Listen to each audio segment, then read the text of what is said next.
अस्सलाम वालेकुम زم تاسو روز تاسو قربا افسر علی امید کوم چې تاسو به روز جوړ یې په الیکټریک اینڈ بزنس 24 چې تاسو په خیر علي هر کلی وایو ان شاء الله باندې ویډیو کې مونږه د ډي سي پکې د ریپیرینګ باره کې انفارمیشن شیر کوم دا مونږ سره یو ډي سي پنکا ده او دینه کو تاسو غره دی ګوچې نه دا یو تار کټ شوی دی مطلب سوځیدلې دی نو د دې د ریپیر کې دوه طریقې دي اولنې طریقه خدا ده چې دا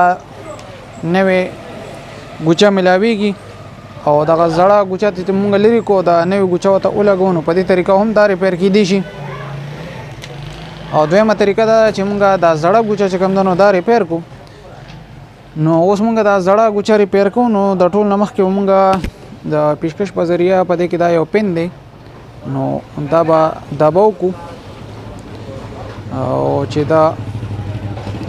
کې دا دنه یو پین دی چې دا تیروزی دا تاسو ګوره دا ته مونږه روبا اصلو دا بوس مونږه اول کولاو کو دا زور تار بتنه لري کو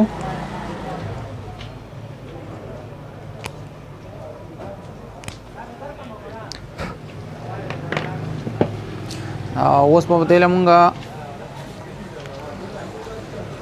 دوباره سکو باسو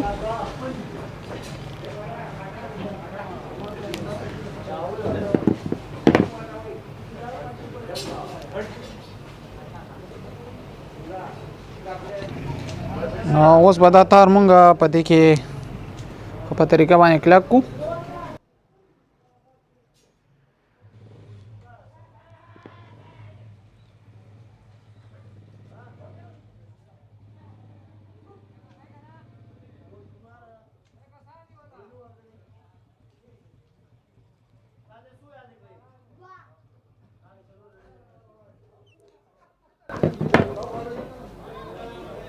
نو دا تاسو ګورئ مونږ پکې دا تار خسې کلک کو او د دې نه بعد به مونږ دیلا دا کمزې چې مونږ په پیشکش باندې ښکته کړو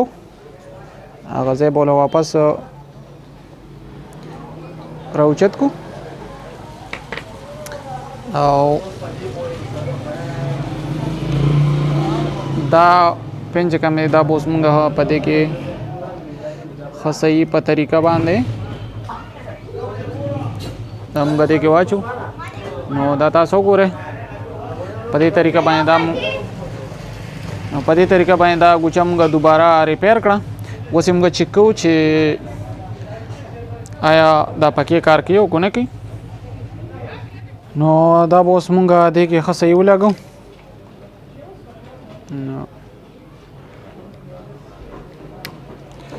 دا ګوچې لګېدو نه بعد ته موږ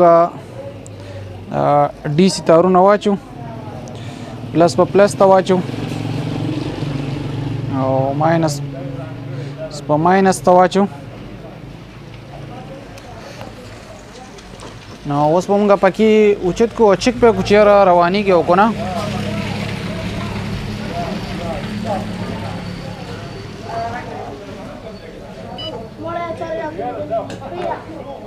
نو دا تاسو ګوره خو صحیح روان شو یعنی صرف دغه یو تار د وجینا په دې کې مسلو دا نه روانې ده نو په دې طریقه باندې تاسو چې کومه زړه ګوچه ده